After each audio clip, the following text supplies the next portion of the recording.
every nation at some point will be reviewed by the Human Rights Council, their entire human rights records. And that review will take into account the entire human rights framework, if you will. That is, normally when UN structures will review the behavior of a government, they will only restrict themselves to the treaties that government signed. So the treaty monitoring body will be the one responsible for assessing the degree to which that the government is in compliance or non-compliance with that particular treaty. Very important. But for the Universal Periodic Review, it's different.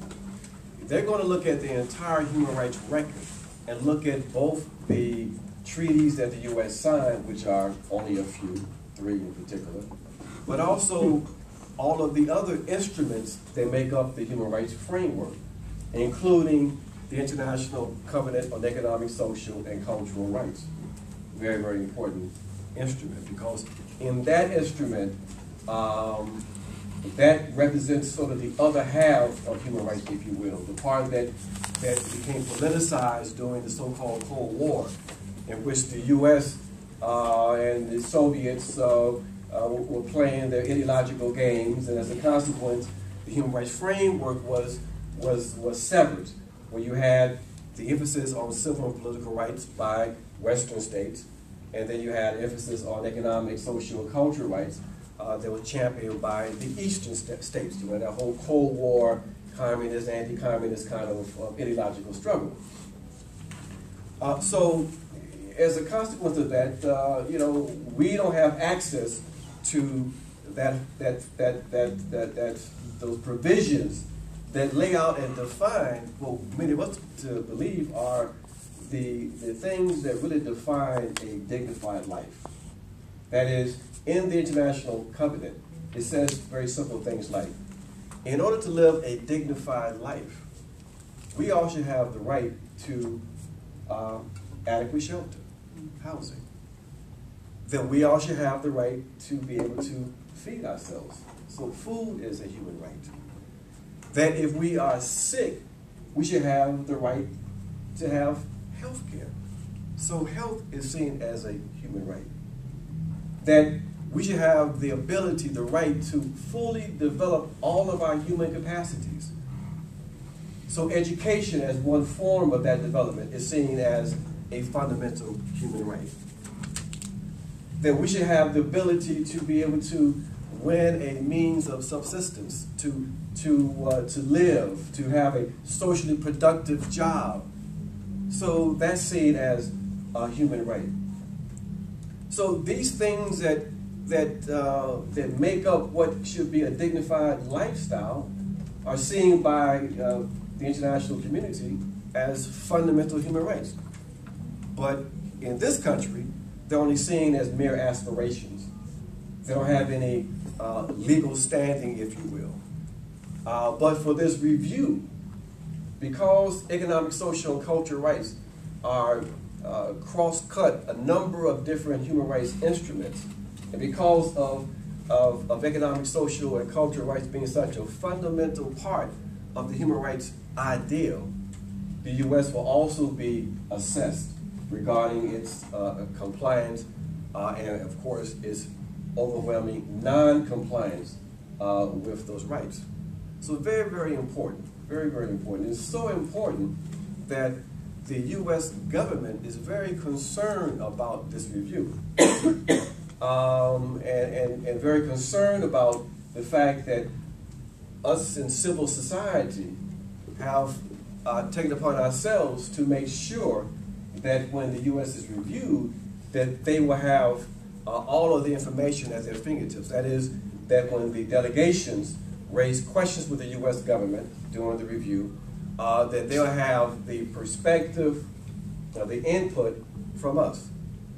So what we did, we organized ourselves and we into 24 cluster groups, ranging that covered a number of issues of concern: housing and environment and criminal justice, and we wrote these very small reports. We were only restricted to 10 pages, and we submitted those to Geneva so that when they compile the information, they will have the input from us regarding the U.S. Okay? So that information will be a part of the record, and it will serve as a foundation for some of the questions that may be raised with the U.S. government. But it doesn't end there. We submitted those reports back in April. Now what we have to do is to continue the process, to try to make connections with the delegations in Geneva, to create some more specific questions. I'm not going to do your presentation, Laura. And make sure that we have the kind of questions in their hands that they need in order to raise the critical questions, okay? So that's the Universal Periodic Review process in a very, very quick nutshell, okay? It's important that we all know about this process, that we think about how we can use these kinds of reviews for advancing our local work. You know, people always say, well, act locally and think globally. Well, we say that one should act globally in order to be able to implement locally. Okay, it's a different kind of a relationship. Okay, that basically we live and we are part of a global society. You know, time and space have shrunk to the degree that, you know, what happens this one moment, everybody knows about the next.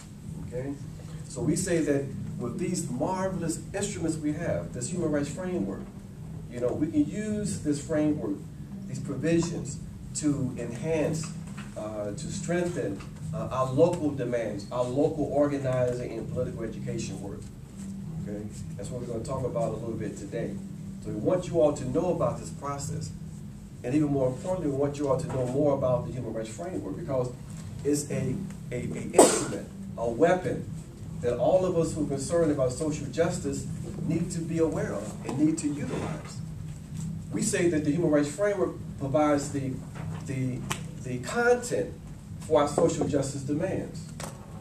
And we're not just talking about social justice demands for reforms, which are important, but we also understand that in order for us to really be able to realize human rights in its comprehensive manner, that we have to affect a shift in power. There has to be organization, there has to be struggle, okay? So we see the human rights movement as an integral part of the social justice movement here in this country. An integral part of the struggle for real democracy and social justice. So we want people to know more about this framework. And in my last comment, I sit down. The review is important, the instruments are important, but those instruments don't represent the full range of what we define as our humanity or our rights. They are a very important starting point. But we, the people, we are the ones that give content and meaning to those words in those documents, okay? And we can also go beyond those documents. Those documents don't define our humanity. That the human rights framework is an evolving, a living framework, okay? So we want people to understand that we create rights ourselves. You know, because that's important to say, because sometimes when we think about human rights, we think about it only in terms of these legal documents that are controlled by international lawyers who tell us what they mean. No, that's not what we're trying to build here. You know, our lawyer friends are important, but we say human rights come out of struggle. That we define ourselves what human rights mean, and we will struggle around those definitions.